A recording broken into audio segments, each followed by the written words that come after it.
Whether you're a true crime junkie or just getting into it, I've got the perfect show for you. Crime House True Crime Stories, a Crime House Studios original. Every Monday, you'll go on an in-depth journey through two of the most notorious true crime cases from that week in history, all linked by a common theme. From infamous serial killers and mysterious disappearances to unsolved murders, we're bringing you the defining events that shaped true crime, both past and present. Each episode dives into the stories behind the headlines, featuring high-profile cases from past and present, including the murder of Gabby Petito, the kidnapping of Elizabeth Smart, the Heaven's Gate cult tragedy, and so much more. Follow Crime House True Crime Stories now, wherever you get your podcasts. And for ad-free listening and early access to episodes, subscribe to Crime House Plus on Apple Podcasts.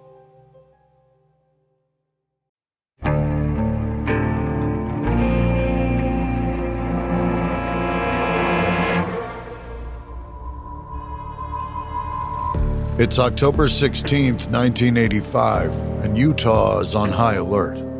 It's been just over 24 hours since two pipe bombs rocked Salt Lake City, one in an office building, another outside a suburban home. Life in the city continues, but there's a sense of trepidation in the air. It's around 2:30 in the afternoon when Mark Hofmann approaches his car, which is parked outside a bustling mall. Like plenty of other people in Salt Lake City, the 30-year-old document dealer is on edge. Some of his colleagues in Salt Lake's collector community have gone into hiding, afraid they'll be targeted next. They fear the bombs might be the work of Mormon religious fundamentalists, angry about church secrets recently revealed by some church documents. But Mark's got more reason to be anxious than most. He knew Stephen Christensen, the first victim of yesterday's bombings. In fact, Mark and Stephen were scheduled to complete a secretive deal that very morning. So as he unlocks his car door, there's a lot running through Mark's mind. He's not paying attention to the people around him on the street, the traffic rushing by, or the cardboard box on his front seat.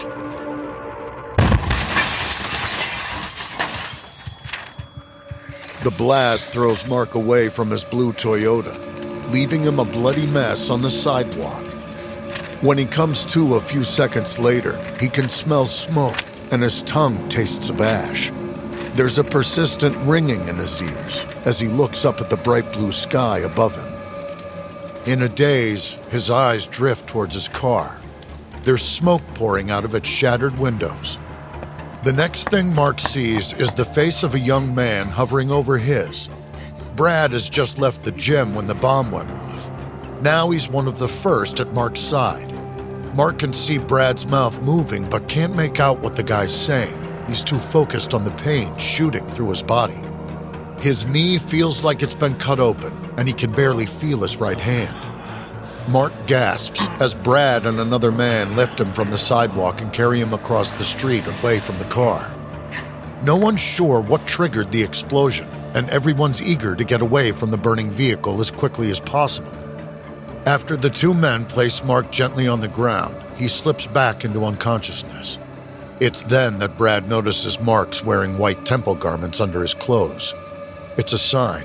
This man is a fellow Latter-day Saint. Brad pulls a small vial of consecrated oil from his pocket. He pours a drop of the oil onto Mark's head, places his hand over it, and commands him to live. After that, all anyone can do is hope. Hope that Mark Hofmann will live long enough for help to arrive. Hope that there aren't any more bombs. Hope that all this will be over soon.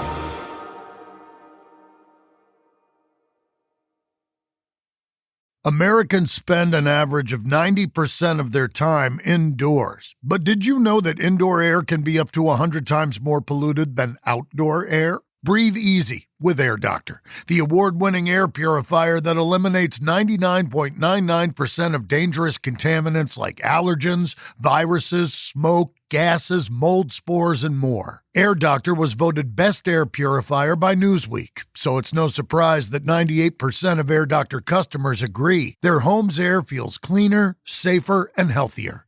Unlike other purifiers, Air Doctor captures invisible particles 100 times smaller than standard HEPA filters. Head to airdoctorpro.com and use promo code AmericanCriminal to get up to $300 off today. Air Doctor comes with a 30-day money-back guarantee, plus a 3-year warranty, and $84 value free. Get this exclusive podcast-only offer now at airdoctorpro.com. airdoctorpro.com. Using promo code AmericanCriminal.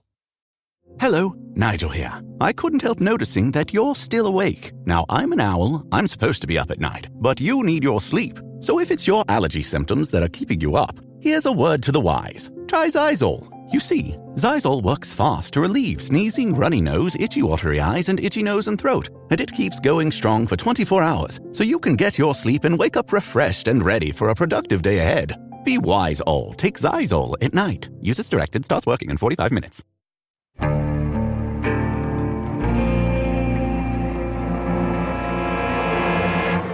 From Airship, I'm Jeremy Schwartz, and this is American Criminal.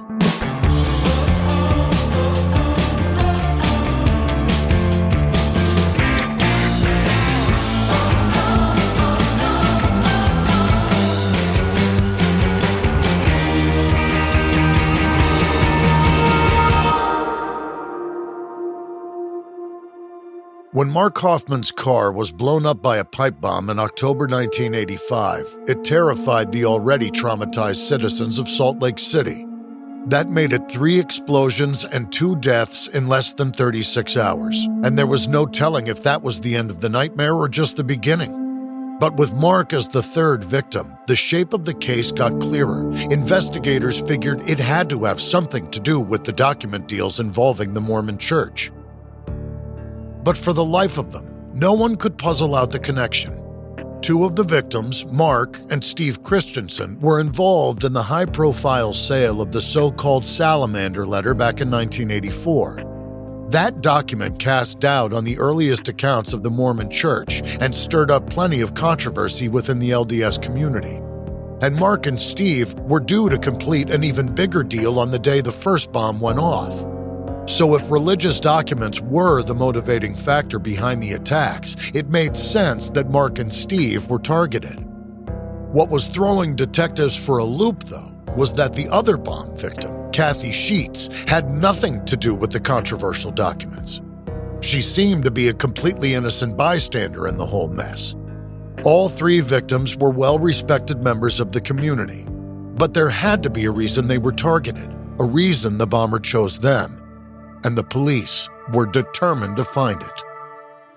But when investigators looked closer into the lives of the victims, one of them didn't seem quite so squeaky clean after all. And as they peeled back the layers, it became clear that this crime went beyond deadly bombings. At the center of it all was a handful of historical documents. The secrets they contained could rewrite the history of the Mormon faith, or they could destroy the life of the man who uncovered them. One way or another, though, there were more explosions to come. This is episode 3 in a 4-part series about the Salt Lake City bombings, Seeing God in the Flames. It's Monday afternoon in February 1984, a year and a half before the pipe bomb attacks. The New York City offices of Time magazine are bustling as usual. Editor Ray Cave gets back to his desk after lunch to see a large stack of mail sitting atop his in tray. He's got a few minutes to kill before his next meeting, so he grabs a handful of envelopes and starts opening. The first letter contains 2 sheets of paper, each neatly typed and folded. On top is a short, unsigned note from whoever mailed the envelope. It explains that the leadership of the Church of Jesus Christ of Latter-day Saints are trying to cover up what's on the next page. His curiosity piqued, Ray reads on. The text on the next page has a strange rhythm to it, as if it was written in a bygone century. It's a typed excerpt from the Salamander letter that Mark Hofmann sold to Steve Christensen just weeks ago. But Ray doesn't know that. He's got no idea what it is, and he's got half a mind to throw it in the trash. Then he reaches the part of the letter which even he knows contradicts the official history of the Mormon Church. Reading through both documents again, Ray realizes that if it's real, this letter could have huge implications. Intrigued, Ray assigns a reporter to take a look and see if there's anything to the story. It's not just Time magazine that's gotten the scoop about the salamander letter. Identical anonymous tip-offs are showing up at other newsrooms around the country. There's no return address on any of them, so most just ignore the letters, writing them off as fanatical nonsense. Despite this, the coordinated campaign shows that some anonymous person is determined to publicize the existence of the salamander letter and embarrass the church. Who that is, however, is anyone's guess. Mark Hofmann showed the letter to plenty of people before he managed to sell it, and there's no telling how far word has spread since then. As Times reporters dig into the allegations, their investigations turn up credible rumors that Stephen Christensen is sitting on the document for the church. No matter how hard they press him, though, Steve won't let anyone see the letter. It's the kind of behavior that, to editor Ray Cave, smacks of a cover-up. Eventually, Time asked the LDS for comment, and the church is forced to confront the issue. They admit that the church's leaders have seen the salamander letter. They've just not said anything publicly because work is still being done to properly contextualize the document. They caution the magazine, warning them that publishing an article about the letter before academics have had a chance to look into it would be irresponsible. It's a flimsy argument, but it's convincing enough for Time magazine, who hold off on the story for the time being. Other newspapers aren't discouraged so easily, however. It's early March when the Salt Lake Messenger breaks the news. They write that the salamander letter, if genuine, is one of the greatest evidences against the divine origin of the Book of Mormon. But the Messenger is a small newspaper and a known critic of the Church of Latter-day Saints, so their reporting doesn't make waves in the wider community. Over the summer of 1984, the whispers about the mysterious salamander letter fade, and church leaders breathe a sigh of relief. They think they might have just averted a disaster. But then, on August 25th, the Los Angeles Times takes the story nationwide. A lengthy article lays it all out for the uninitiated. The salamander letter was written by one of the first Mormon converts, Martin Harris, and contains some startling revelations. It tells the story of how the prophet Joseph Smith first discovered the gold tablets containing the Book of Mormon.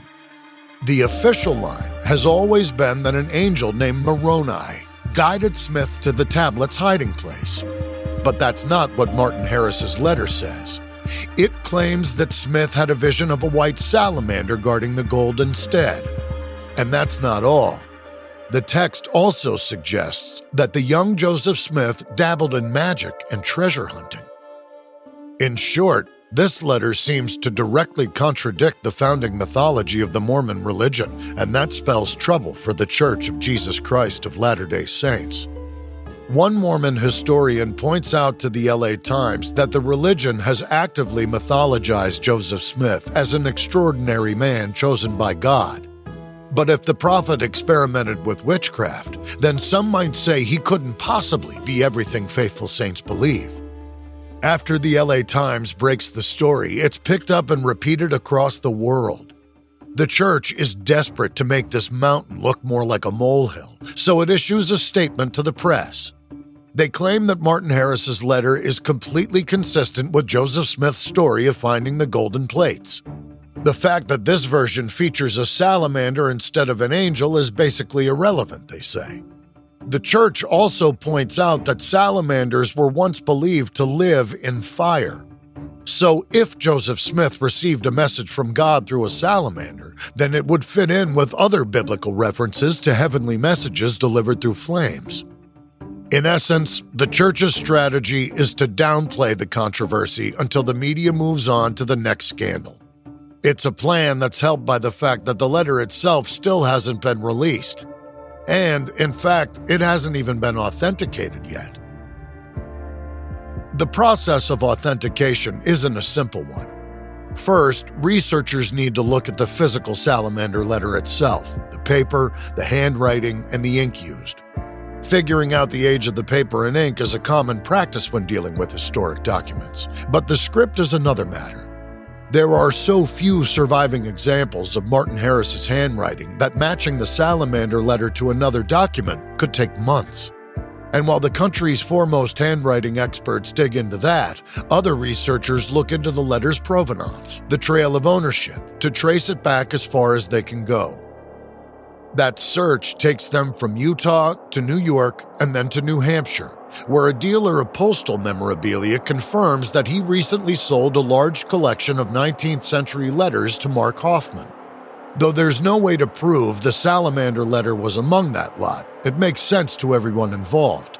Non-Mormon collectors wouldn't have thought anything of a letter signed by someone called Martin Harris, so it could have easily slipped through the cracks. That's the provenance done. Next, the researchers turn their attention to the contents of the letter. Forged documents are often tripped up by references, language, and sentence structures that aren't historically consistent. In this case, the researchers have to look into the facts of Joseph Smith's life. Ignoring the spotless image of Smith, which the church has peddled for decades, they dig up court records that support the letter's claim that the prophet dabbled in treasure hunting. They also find writings from some of Smith's earliest followers that show he claimed to have magical abilities. So, everything the letter claims seems plausible.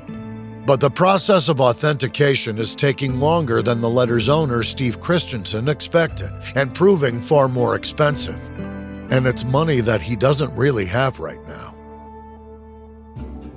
Since his early 20s, Steve's enjoyed a successful career at an investment firm, Coordinated Financial Services, or CFS.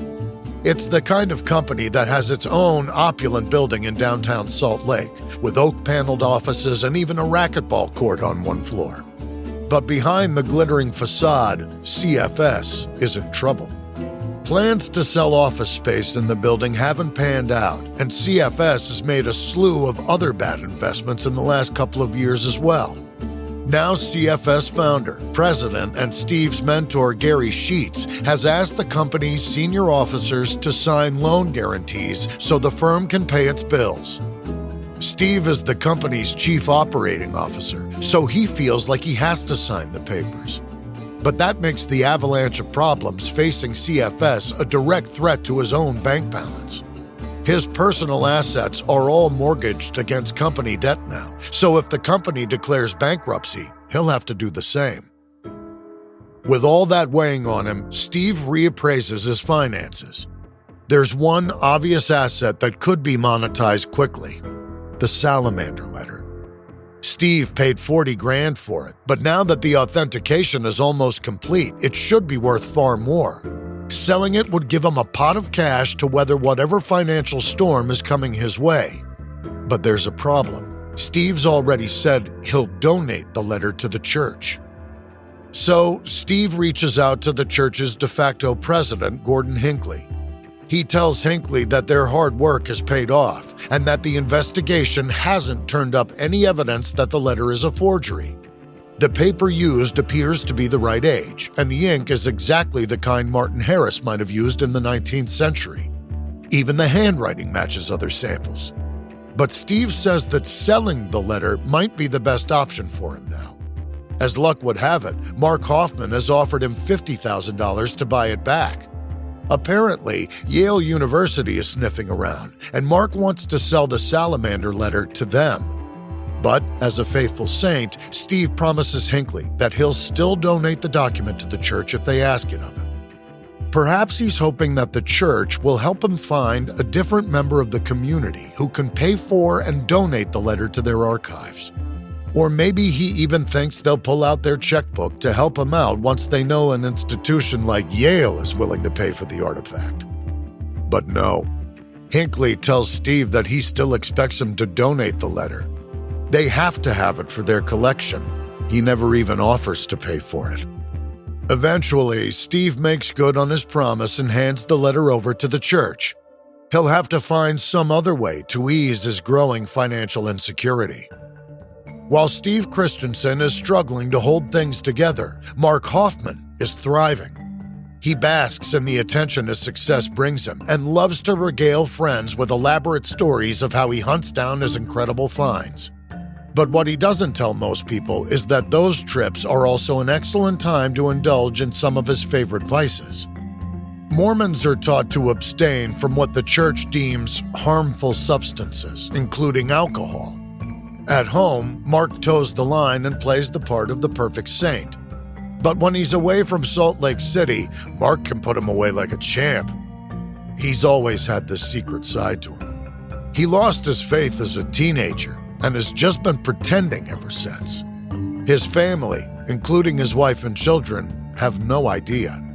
But if Mark finds living a double life stressful, it doesn't seem to affect his business. People have started coming to him with money to invest. They've heard of his success and they want a piece of the action. So Mark creates syndicates of investors to pool resources. That way, several people can combine to fund the purchase of more expensive items that Mark tracks down. These syndicates can then sell the documents on and everyone splits the profits. And the figures just keep getting bigger. By the end of 1985, Mark's buying and selling rare books and documents for hundreds of thousands of dollars at a time. But those deals will look like chump change compared to the document he'll unearth in March of 1985. A chance find in a Manhattan bookstore that could prove more valuable than anything he's come across before. That discovery will catch the attention of some much bigger fish, however. Mark Hofmann might have started his career cutting deals with historians and church leaders in Utah, but now he's going to have to deal with the United States government. This is a weird thing I never realized. You know, over 4% of Murderpedia entries are related to life insurance. So that's over 600 murders a year in the United States, with life insurance being the motive. So get some really good insurance.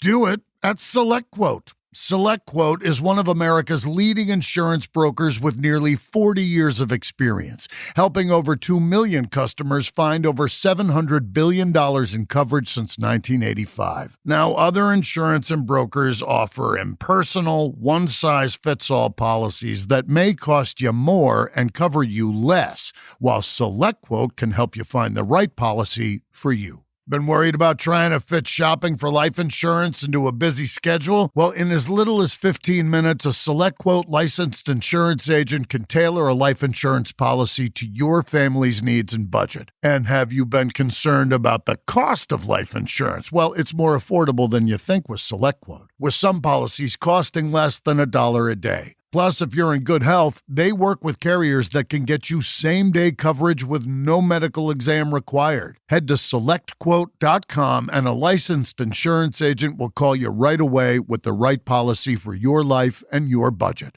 SelectQuote. They shop, you save. Get the right life insurance for you for less at SelectQuote.com/American Criminal. Go to SelectQuote.com/American Criminal today to get started. That's SelectQuote.com/American Criminal.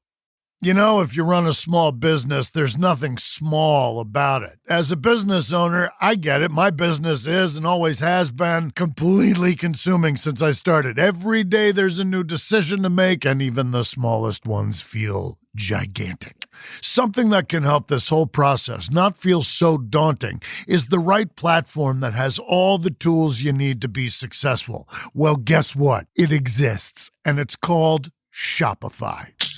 Shopify is the commerce platform behind millions of businesses around the world and 10% of all e-commerce in the U.S., from household names like Mattel and Gymshark to brands just getting started. Tackle all the important tasks in one place, from inventory to payments to analytics and more. Shopify makes the marketing minefield easy with built-in tools for running social media and email campaigns so you can find new customers and keep them. And if you're looking to grow your business internationally, Shopify has global selling tools to help you in over 150 countries. Perhaps in person is more your thing. Shopify's award-winning point of sale connects your online and offline sales all in one place. With 99.99% uptime and best converting checkout on the planet, you'll never miss a sale again. Only with Shopify. Get all the big stuff for your small business right with Shopify. Sign up for your $1 per month trial and start selling today at shopify.com/American Criminal. Go to shopify.com/American Criminal. Shopify.com/American Criminal.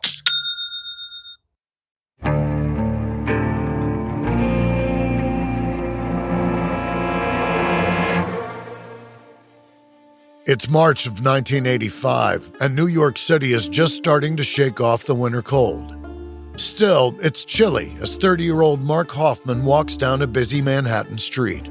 He's treading a familiar path along 61st, returning to one of his favorite rare bookstores in the city. It's a place where he's done plenty of business in the past, mostly buying first editions of children's books.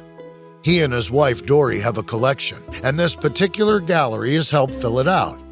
But Mark's not on a shopping trip today. He's keen to get the proprietor's opinion on a document he's recently acquired. The bell tinkles on the door as Mark enters the quiet gallery. With his usual polite, unassuming manner, he approaches the counter and opens a slightly beat-up briefcase. He places a thin sheet of paper on the glass display case while Justin Schiller, one of the store's owners, slides on his reading glasses. After just a few seconds, Mark can see that Schiller is intrigued.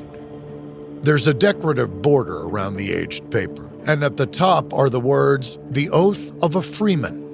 The rest of the space is taken up by text, a vow of loyalty to the Massachusetts Bay Colony. The language is archaic, and the printing looks a bit crooked in places, but Mark has a good feeling about his latest find. Mark explains that he picked the document up at an antique bookstore here in New York, paying $25 for it on a hunch that it might be valuable. After that, just a few hours of research told him that he was right. The Oath of a Freeman is believed to date back as far as 1638. It might even be the first document ever printed in North America following colonization.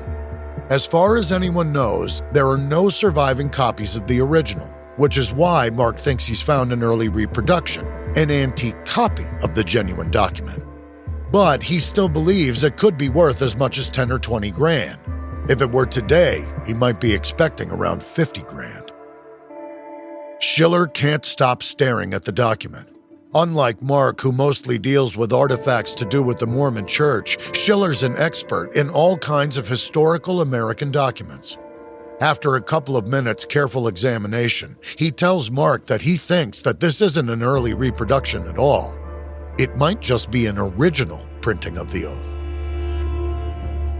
He explains that the printer who made the oath is also famous for creating the Bay Psalm Book in 1640. That information will be key to proving Schiller's hunch. Schiller takes Mark's specimen to the New York Public Library, where one of the 12 surviving copies of the Bay Psalm Book is currently on display. Upon careful supervision, Schiller compares the two items. The paper on the oath seems to match the stock used in 1640. The typeface is nearly identical, and the decorative border looks an awful lot like those printed in the Psalm Book as well. Taking all of this into account, Schiller tells Mark that the document is probably worth far more than $20,000. If this is the real deal, the buyer might pay $500,000 or even $1 million. Mark's breath catches in his chest as he hears those figures. It's a lot of pressure for a guy whose customers are mostly private collectors. He's done plenty of smaller sales of Mormon documents and some literary artifacts, but this is an item that could make actual history. Museums might want it. Historical societies could get involved. Maybe even the federal government. Thinking about that, Mark feels like he's in way over his head. So, he makes an offer to Schiller and his business partner. They can act as Mark's agents. If they find a buyer and negotiate the sale for him, he'll split the profits with them 50-50. The book dealers agree quickly. Mark Hofmann's new representatives soon get to work. One of their first calls is to the Library of Congress. Experts there are intrigued, and ask if they can hold on to the oath for tests. These should prove for certain whether it's authentic or not. The process is supposed to take about a month or so, but neither Mark or his agents are worried by that timeline. The longer authentication takes, the more chance they'll have to build anticipation for the sale. If they're lucky, they'll be able to drum up some competing bids for the oath. If that happens, who knows? The document might just net them $2 million. It's a sum to make anyone's head spin, but Mark's run of big deals isn't over yet. The following month, in April of 1985, he visits Alvin Rust at his store in Salt Lake City. Alvin is a dealer of rare coins, and like many of his colleagues in the antique trade, he's done some business with Mark over the last couple of years. But Mark's not here to talk about coins today. He's got a slightly unusual request, but one that gets Alvin's attention in a big way. Looking around to make sure no one can overhear them talking, Mark tells Alvin in a low voice that after years of searching, he's finally found his holy grail. The McClellan collection. Alvin's stunned. As a fellow Latter-day Saint, he understands just how incredible this news is.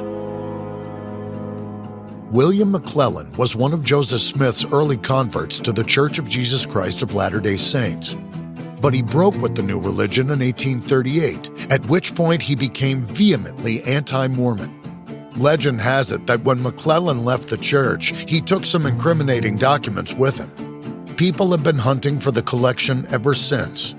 But over a century later, no one knows what McClellan's trove contains or where it might be found.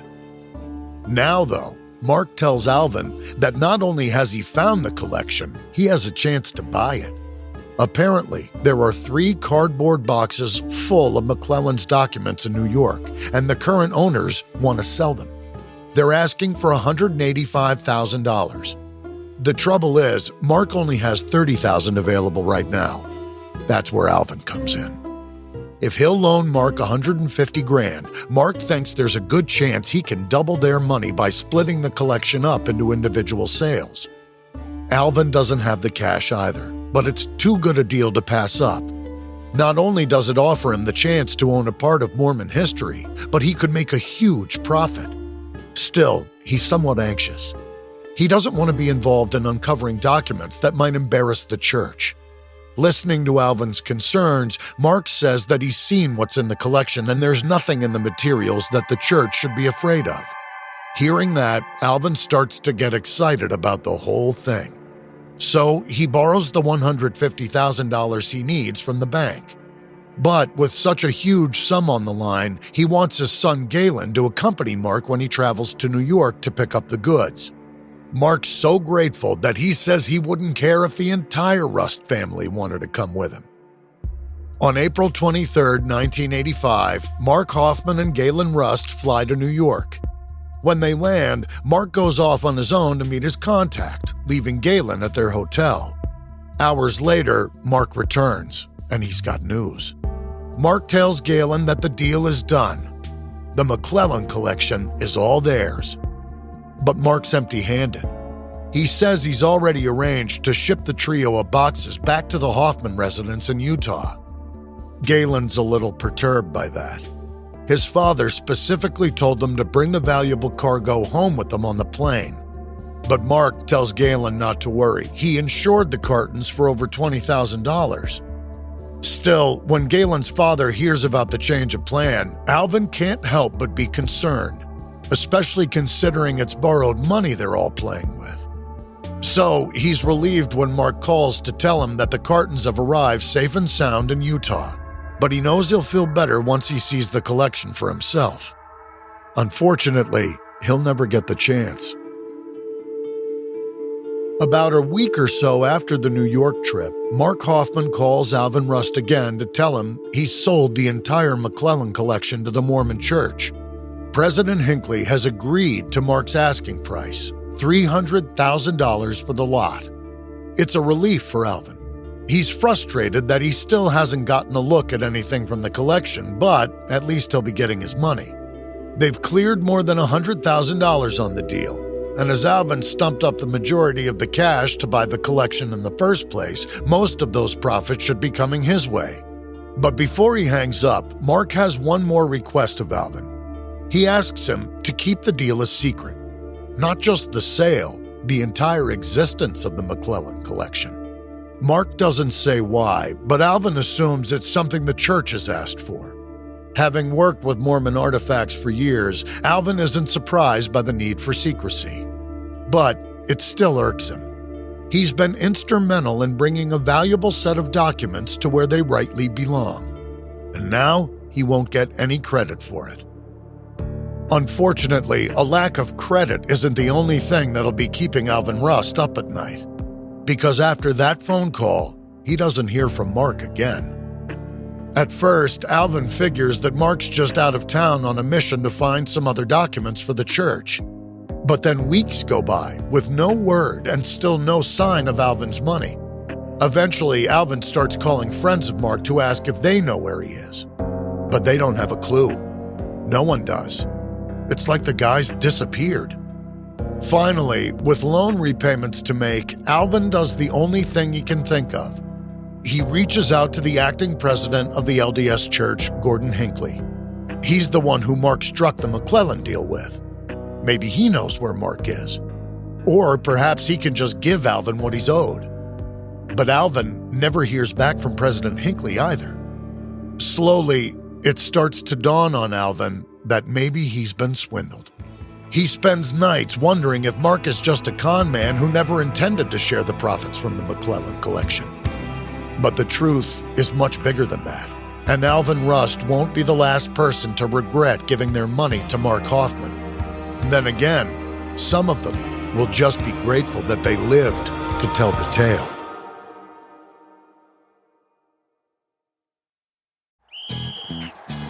Hilton brings you new ways to stay, with experiences that let you capture the glory days. Introducing the Graduate Hotels.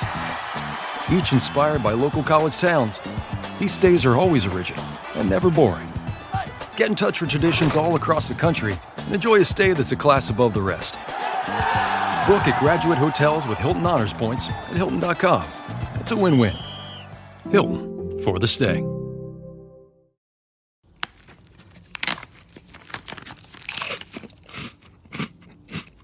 Uh-oh, the last cookie. You can get a new box of cookies in as fast as an hour with Walmart Express Delivery.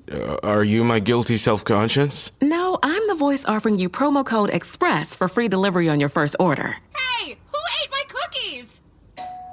You mean, these cookies? Order now. Welcome to your Walmart. Promotion valid for first express delivery order. $50 minimum subject to availability. Restrictions apply.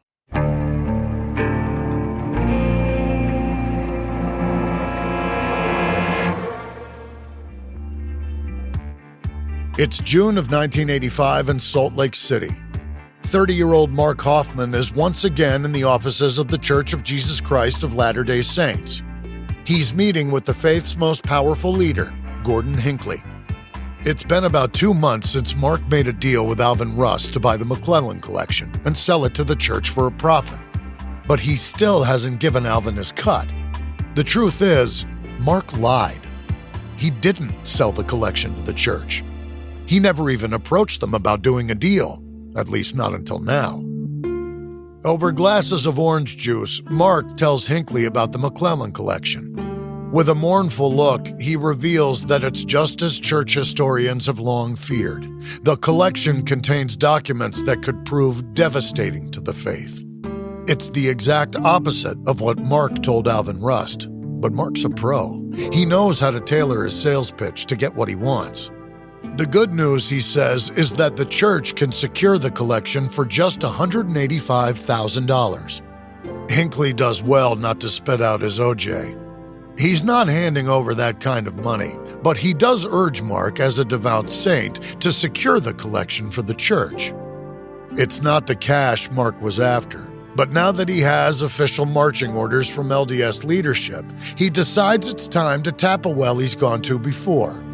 He meets with investment banker Stephen Christensen, who bought the Salamander letter from Mark a year earlier. After a tumultuous year at his company CFS, Steve's on the verge of bankruptcy. but that doesn't mean he can't help.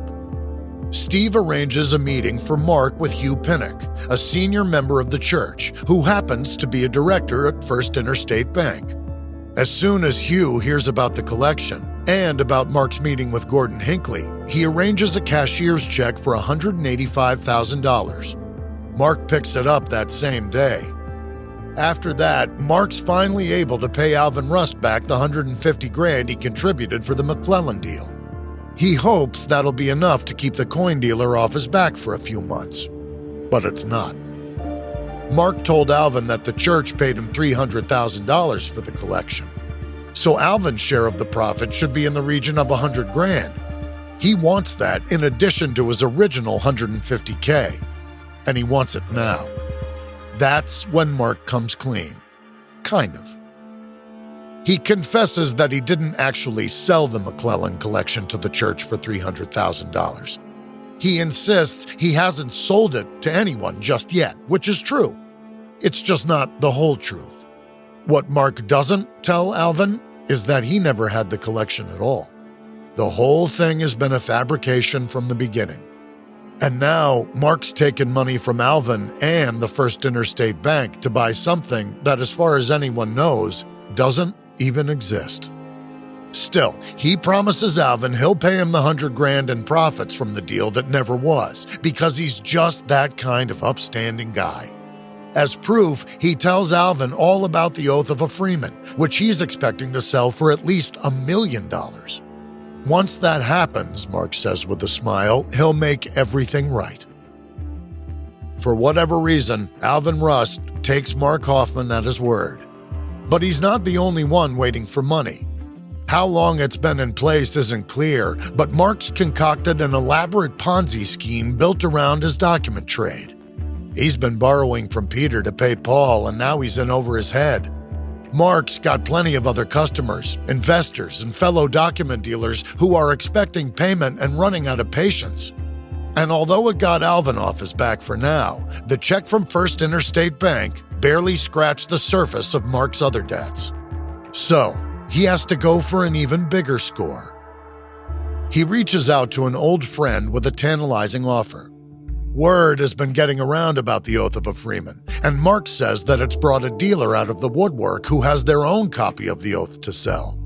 This other guy's asking $500,000. But that's a bargain, because Mark's sure his agents can get at least $1.5 million for it. Now, this friend has invested money with Mark in the past as part of a syndicate, and he's always gotten paid. So he excitedly calls the rest of his investment group. Eventually, he tells Mark that they'll contribute a little over $200,000 to the deal. It's not enough to cover Mark's debts, but it should hold him over at least until he can sell his first copy of the Oath of a Freeman. So, on September 12, 1985, he accepts the investor's offer and breathes a sigh of relief. Except the next day, his new investors get cold feet. They tell Mark that they want their money back. Only thing is, Mark's already spent it paying back all the other people he owes. His latest investors are furious. It's been less than 24 hours since they gave Mark their money. They don't understand where it could have gone so fast. Over the next few days, members of the investment group show up at Mark's doorstep, demanding their money back. If he can't give them that, they insist on some kind of collateral instead. They have a lawyer draw up contracts stating that Mark owes them over $400,000 for the latest deal, as well as other investments they've made with him. Despite it all, Mark is still determined to keep his reputation as an upstanding guy, so he signs the papers. But by now, the trust has been broken with this group of investors. So to incentivize Mark to repay them sooner, there's a ticking clock included in the agreement. After October 15th, 1 month from now, the amount Mark owes the investors will increase by $4,000 every single day. Meanwhile, Mark's wife, Dory, has no idea what's happening. Oblivious to her husband's collapsing Ponzi scheme, Dory's even started looking for a bigger house for their family. Eventually, she finds a place for $550,000, and Mark can't say no to her.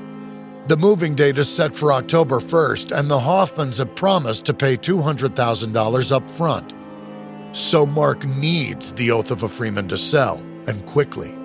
It's the only way he'll be able to pay everyone what he owes them, as well as afford his new family home. Anything less than $1 million just won't cut it. If he doesn't get that, well, that just doesn't bear thinking about. Then word finally comes through from the Library of Congress.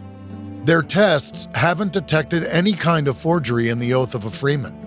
What's more, they're very interested in buying it. Mark's delighted. But when his agents in New York ask for $1.5 million, the Library of Congress says thanks, but no thanks. They don't want it that badly. It's a crushing blow. That was Mark's out. His agents try to assure him they just have to wait, that the right buyer will come along eventually. But Mark doesn't have the time or the temperament to be patient. The wolves are at the door, and he can't fend them off any longer. If he only had more time, that would solve all his problems. He just can't see how that's going to happen. But then, Mark comes up with the perfect solution. It's simple, really. He doesn't know why he didn't think of it before. He's just going to have to kill someone. From Airship, this is episode 3 in our series on the Salt Lake City bombings. On the next episode, Mark Hofmann selects the people who should die, and the full scale of his crimes is finally revealed.